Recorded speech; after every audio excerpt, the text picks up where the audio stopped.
It's the 22nd of June, 1897, and people from all over Britain are gathered in central London for the greatest celebration of the century. For the first time, filmmakers could capture moving images of a revered but reclusive sovereign as she marked her 60 years on the throne.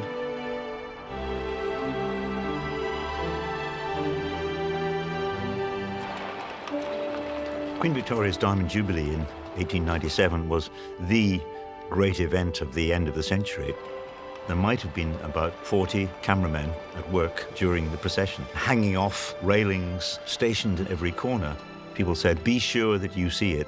Future generations will be able to witness this thanks to moving pictures.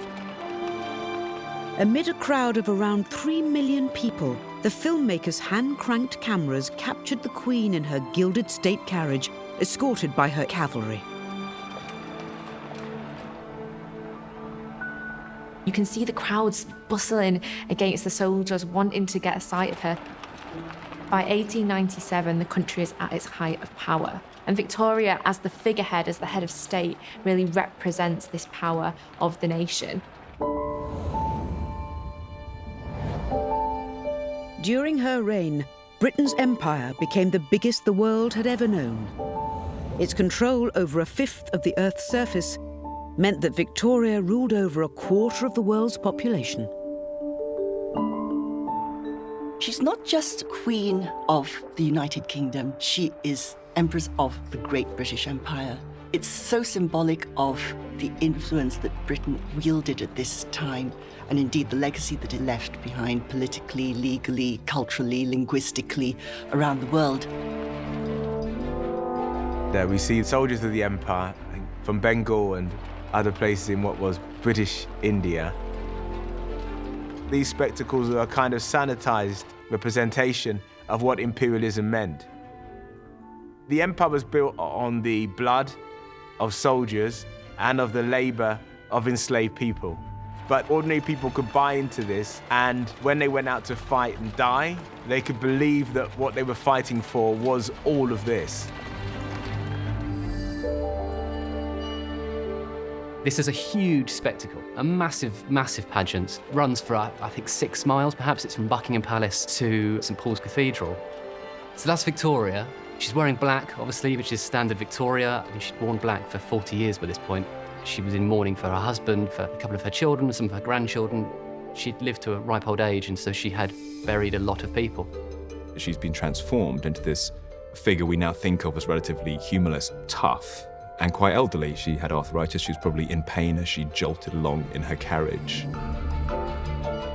In her diary on this day, Queen Victoria wrote that no one had ever been given such a rapturous ovation as she was given.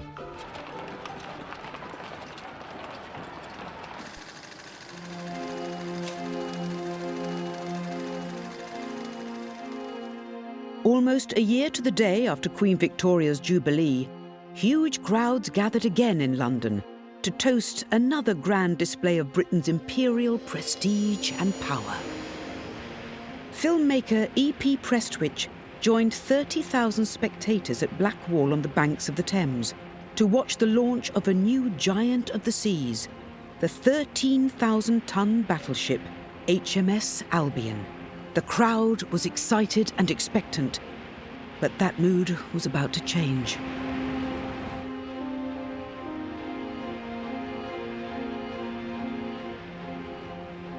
It's so full of sound and motion. It's amazing. You can see the ship just slicing through the water there and the flags fluttering.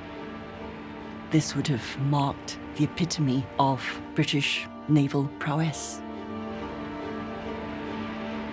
The Royal Navy was the fundamental institution that maintained the empire. A British empire, immense in size and very difficult to maintain. A way to do that was with control of the seas. You lose sea power, you lose the empire.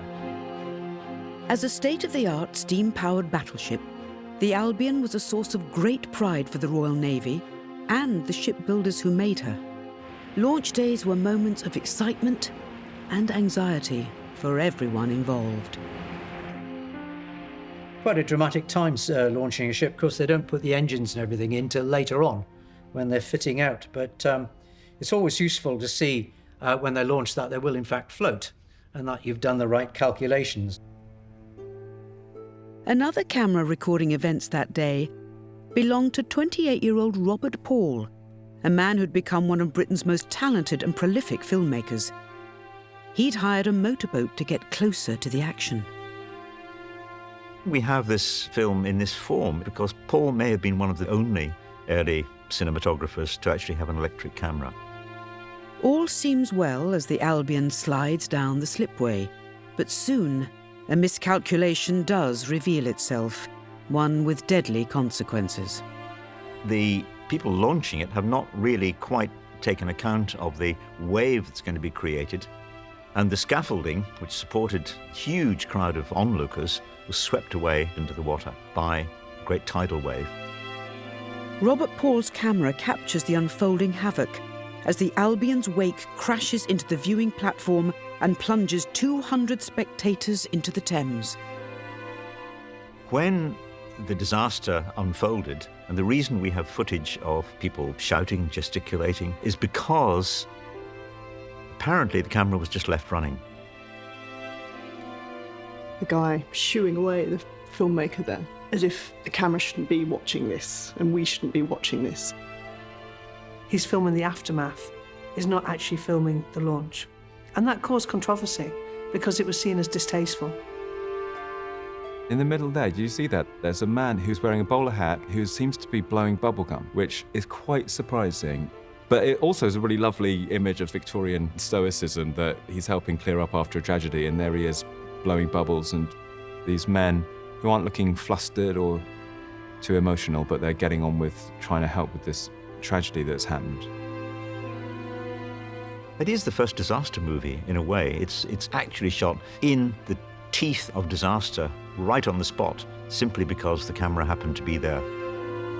The Navy's celebration for this great addition to its all-powerful fleet turned instead to horror as 34 men, women and children drowned that day.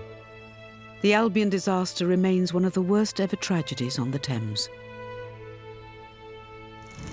Despite the dangers afflicting the shipbuilding industry, the Victorians built vessels that gave Britain pride and joy.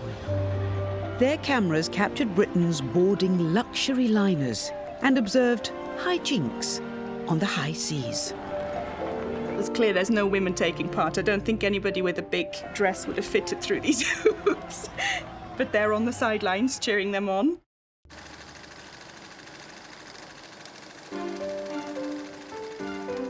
With their new motion picture cameras, the Victorians sought to capture life in the greatest cities of the age.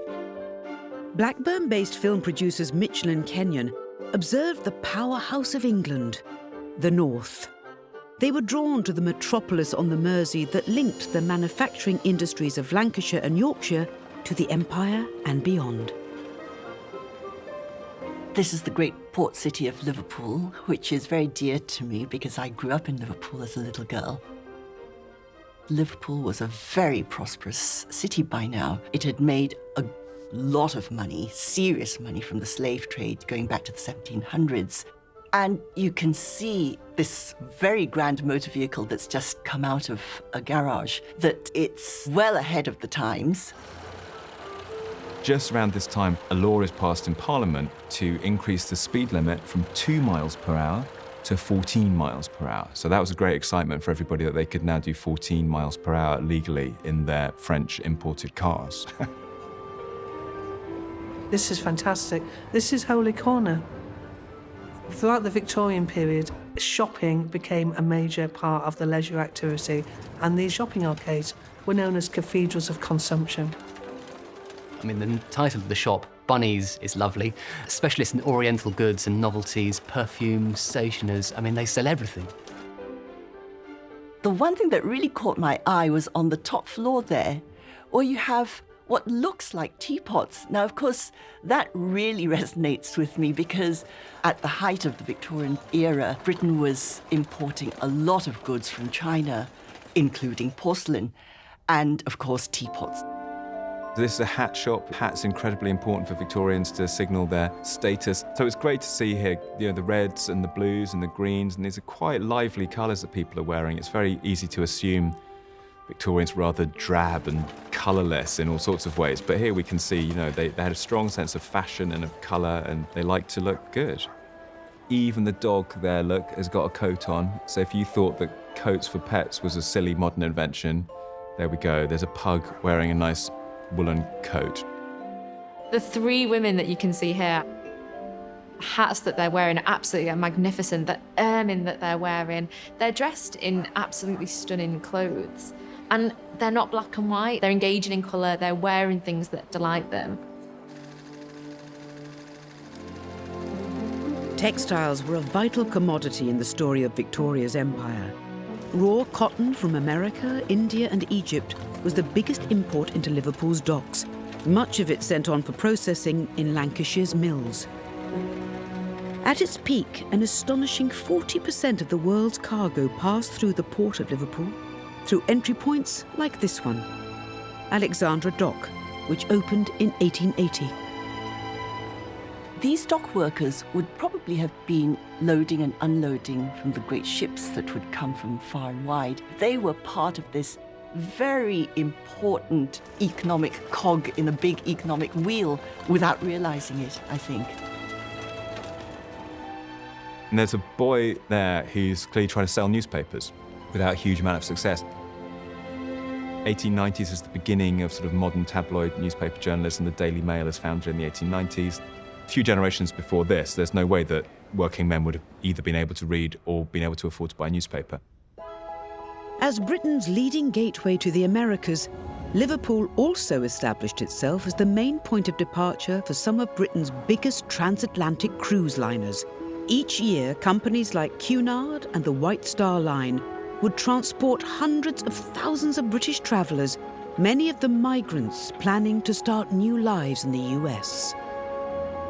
This is one of my favourite films from the period, the Cunard Lucania going on its voyage to America. When it actually was launched in 1893, it was the fastest ship in the Cunard line and broke the record, the transatlantic crossing, which is the Blue Ribbon record, which became a massive source of competition between the German and the British shipmakers. At the beginning of the 1800s, to get to America would take about 6 weeks, maybe 7 weeks if you're unlucky with bad winds. By this point in the 1890s, you get to America in 6 days. And that is an incredible transformation in terms of speed. Huge trunks. It's just incredible when you think of the restrictions we have on luggage today travelling, but they are packing their lives into these sea chests. It's almost a little microcosm of society on land in that you have a very clear class distinction and therefore a very different experience of what your journey at sea would be like.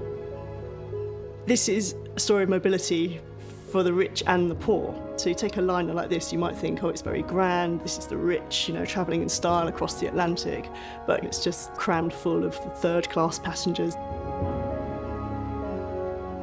These people are trying to escape poverty. They're looking for opportunity.